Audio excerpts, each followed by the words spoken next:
is our interesting number of the week, and we had, that historic vote in Europe where Britain voted to leave the European Union. Now, there's been a lot of interesting things about who voted what and why, Scotland and Ireland as well.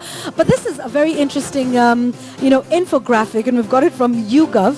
Now, take a look at the numbers of people that voted in this age group here. So those between 18 to 24 years of age, median age is 21, 64% of them voted to remain. Now, what we like most about this one, if I can walk along here, is this is the average life expectancy in the UK. That's 90 years of age. This means that these young people have 69 years to live with that decision they have made. And this is interesting because a lot of young people voted to remain. They want to live, love, and work wherever across Europe.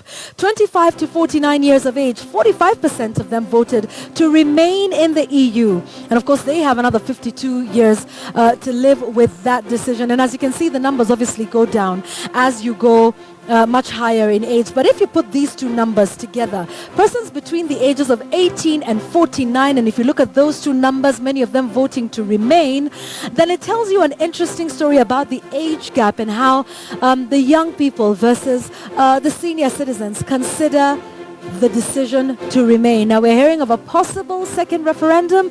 We will wait to see. But this is the next one that is really interesting, and it's not quite the number, but it does quite tell you about these young people versus the old ones and whether they knew what they were getting themselves into.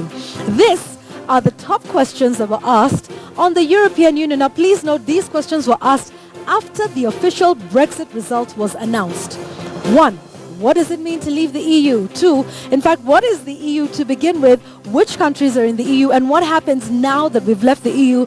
Some rather pertinent questions that you would think they would have asked before the vote. So that is your number, and it's looking very interesting, and we'll be waiting to see just what happens, if there will be a second one, if it means it's the end of Great Britain and United Kingdom as we know it, seeing as the decisions there, and if this is something that will spill over. But rather interesting that a lot of the young people voted to remain in the EU. That is your number tonight.